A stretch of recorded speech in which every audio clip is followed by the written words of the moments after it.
All right, good day, everybody. Steve Prziborowski here. Welcome to episode 48 of Reach for the Firefighter Badge, a series built to help you be the best firefighter candidate you can be. Not the perfect one, because there is no perfect firefighter candidate, but the best you can be. And then let the chips lie as they say. So episode 48 is going to discuss more about fire department oral interviews, because again, the oral interview is typically the most important process of the entire phase, or the most important phase of the entire firefighter hiring process, because in most departments it's 100% of your score. So episode 47 discussed the opening statement, which is probably the best thing you can do to start off on the right foot, because if you can start off on a great foot and then you can end on a great foot, a great note, however you want to call it, you know what, it's a good thing. But unfortunately, a lot of candidates start out sort of very moderately weak and boring, and then next thing you know, for the next 10, 20, 30 minutes, they're boring the heck out of the panel. So you know what, don't be that person. So you want to end on a high, start on a high note, end on a high note. So let's discuss the closing statement. As a reminder, my two websites have a lot of great free information to help you be the best that you can be, code3firetraining.com as well as schmofire.com, as well as links for my two books that I've had published that are focused on firefighter preparation, Reach for the Firefighter Badge, as well as the Future Firefighters Preparation Guides. So we talked about the opening statement, which was usually that first question. Tell us about yourself. How have you prepared yourself? How has your education training prepared yourself? Now let's talk about the closing statement. Not every department gives you an opening statement. Not every department gives you a closing statement. And again, the challenge is you never know, what the questions are in advance. So your last question may be a closing statement, or last question may be, so what's your greatest weakness and what are you doing about the weakness? And you may give your answer, and then thinking to yourself, all right, I got my closing statement ready to just nail down the sale. And then after your weakness,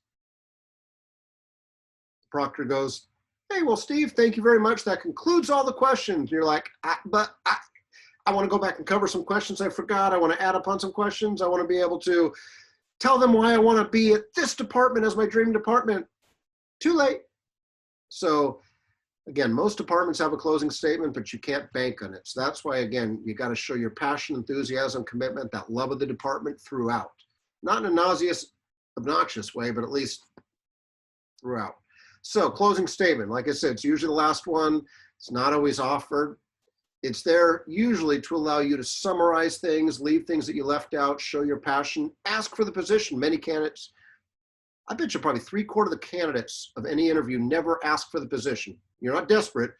I had one candidate one time, if I don't get this job, my wife's going to leave me and I'm going to be a loser and blah, blah.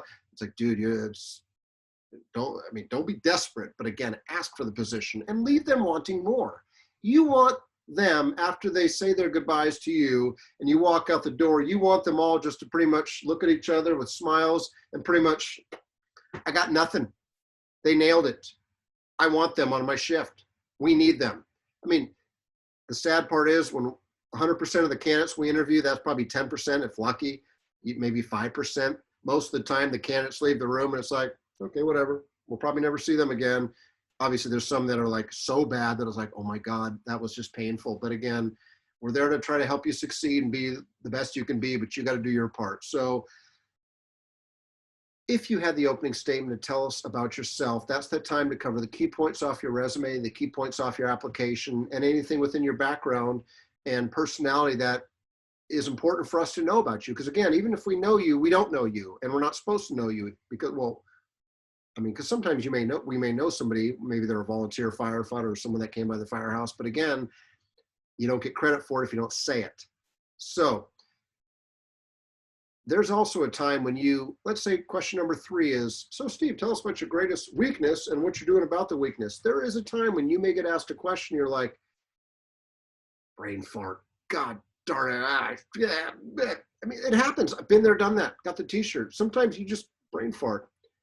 At that point, again, they're looking at you. They're not going to stare at you for the next hour. They're going to usually prompt you, would you like us to come back to that question if we have time? And then, of course, oh, thank you. Let's just go to the next question. Or you can say, you know what, for some reason, again, showing your personality, your true positive character traits, your ability to connect.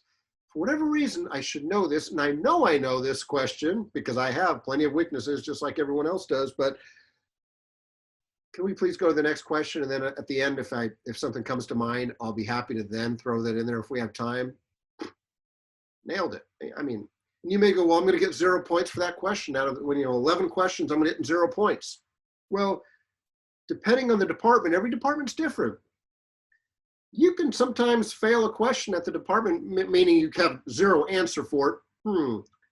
I got nothing. I mean, and still smoke the interview because, what do you mean? He didn't answer anything on question number 3 out of 11. Right. Every department's different. Some departments, there's a score to each question. Some it's an overall score. Yeah, the guy sucked number 3, but you know what? 4, 5, 6, 7, 8, 9, 10, 11, nailed it. Who cares if he tanked a number 3? I mean, again, if they like you, they're going to give you the benefit of the doubt. If they don't like you, you're not helping yourself out. So obviously it's to your benefit to try to answer every question, especially as best as you can, but that's your time to sometimes go back if you have the opportunity. Like I shared earlier, the opening statement should be no less than 2, no more than 4 minutes. 3 is about sweet spot, and even 3 can be painful because I and you and everybody has heard candidates that after about 5 seconds of stuff that comes out of their mouth, you're like, oh my God, can we just end this right now? End the suffering, end the pain. I mean, we all know those people because they can't communicate. And again, it's, I don't know, you got to communicate. But again, for a closing statement, as little as 30 seconds, as much as 90 seconds. But beyond that, you just want to seal the deal. Don't regurgitate things. Now is the time to just summarize things. Or let's say the first question, as I talked about in the last episode, let's say the first question was not an opening statement, which could be possible. Let's say the first question was a hypothetical scenario. The second question was your strengths. Third question was your weaknesses. Fourth question was maybe, I don't know what, another scenario. You've got to be on your feet enough and realize I didn't get an opening statement. They don't have my resumes and applications in front of them. They don't know squat about me. And in my answers of all the other questions, I was not able to get out my education, training, experience, the key things.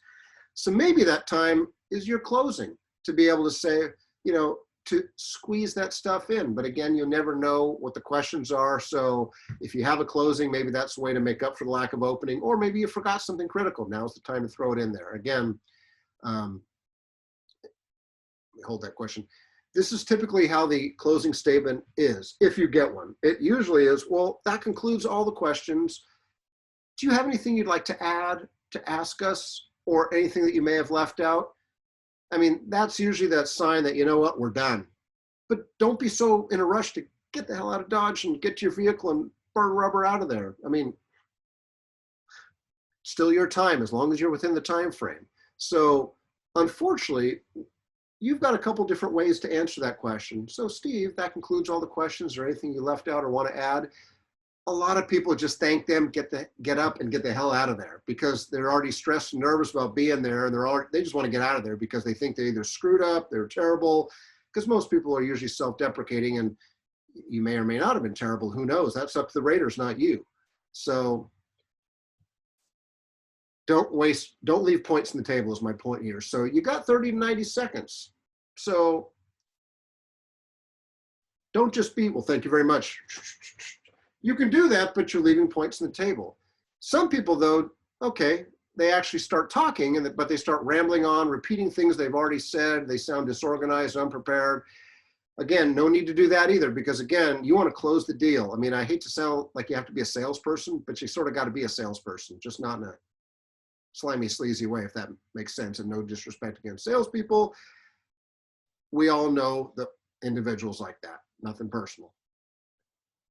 Personally, my thought and my suggestion and my consideration for you is to have a strong, powerful, jaw-dropping closing statement you have prepared and you've rehearsed. Just like the opening statement I shared, you got to prepare, rehearse it, time it, have a closing, jaw-dropping statement that leaves them asking for more. Think about this.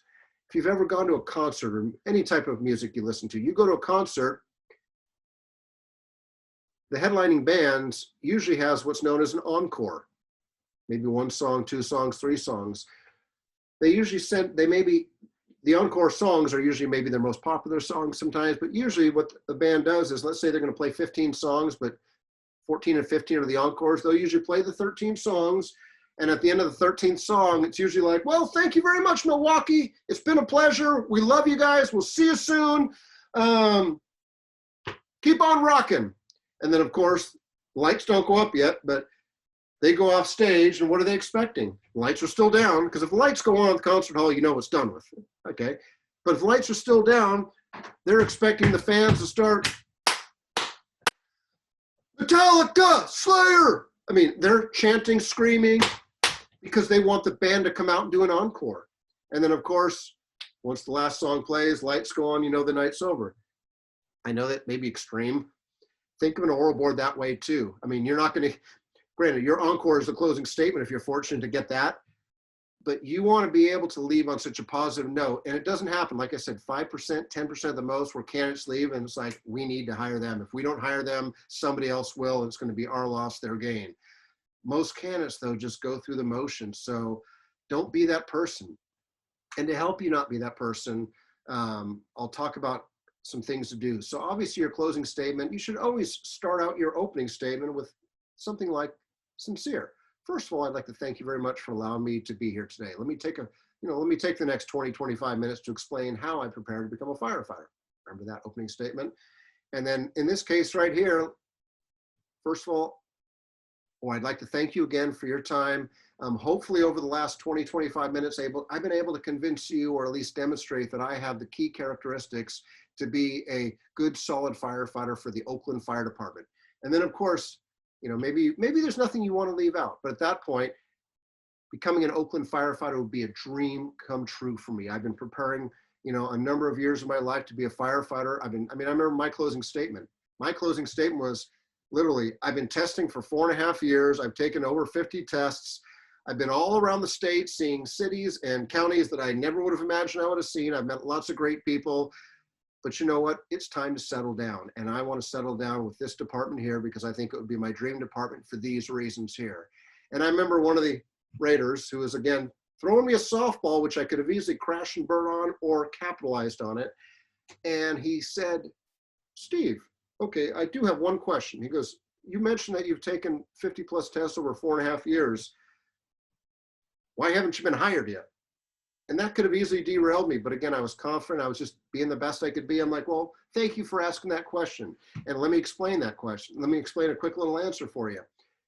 He could have easily just let me go, but he obviously saw something in me, but he was also doing fact checking, maybe calling my bullshit, and maybe seeing if I was just going to crash and burn. But he goes, why haven't you been hired yet? And I just, well, with all, Captain, let me explain that. I go, this is actually a good question. I don't say that, but I go, just 3 weeks ago, I was actually in a chief's interview. I was #1 for that department. They were hiring one person. And I remember the chief flat out told me, Steve, you've got the qualifications. You could easily be a firefighter anywhere. You could definitely be a firefighter in my department. The chief told me this. Now, I don't know if I'd say this in the year 2020 for fear of lawsuits. And again, I'm not an attorney. But he goes, Steve, and this was a small department out in the Central Valley. Not a lot of promotional opportunities, not a lot of growth opportunities. Pay and benefits were sort of average, not like the Bay Area. And he flat out, Steve, I can't hire you. And I'm like, Chief, I've got it. You just told me I have what it takes. He goes, yeah, Steve. He goes, but if I hire you, you're probably going to be gone in a year or two to a department in the Bay Area where you're born and raised and want to stay in. That's going to probably pay you double and give you more career opportunities. Because obviously with the education training experience I had, it demonstrated that I'm someone that wanted to get promoted at some point and probably someone who wanted to get involved.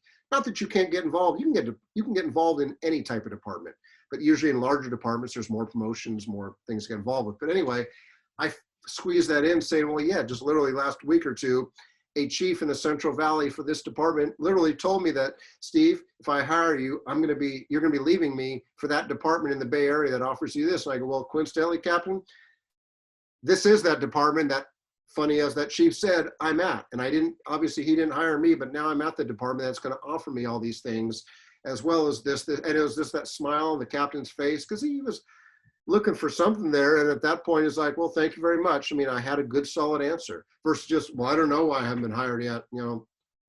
We don't tell you why you're not hired, but you better be able to figure it out. But thankfully, that chief actually did me a favor by probably not hiring me, because I probably would have left that department for a bigger department. But, never say never. But ask them.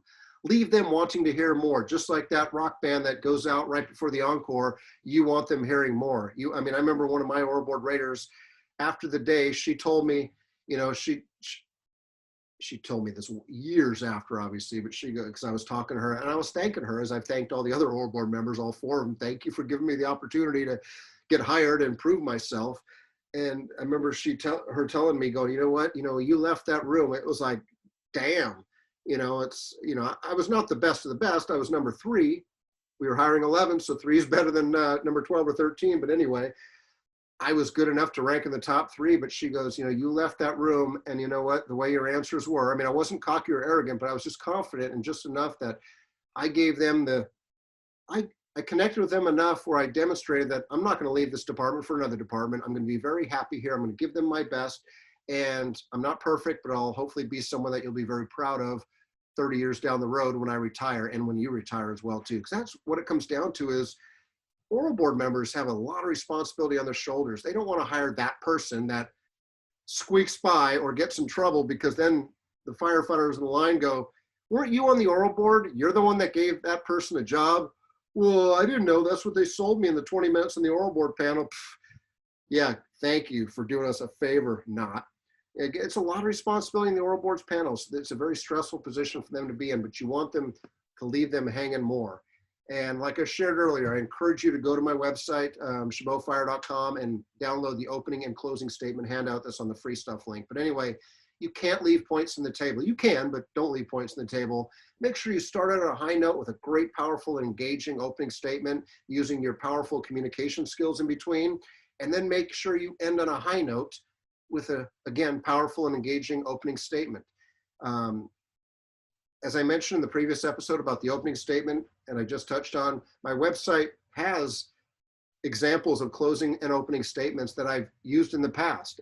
Again, not word for word, but pretty close, because I kept copies of those and I updated them on a regular basis. I didn't say them word for word because there's no way I can remember all that stuff. I'm not Rain Man. I mean, I don't have that ability to remember everything that like that. However, I remember the concepts and I remember the paragraphs of the key things I wanted to get out. And again, I wasn't perfect, but I was able to say it from the heart and convince them that, hey, take a chance in me. So my contact information and social media footprint. Thank you very much for the gift of your time. I hope you're finding these episodes to be valuable in some form or fashion. If you're learning one thing from each of them, I'm doing my job. So until the next episode, take care, be safe, and we'll see you soon, everybody.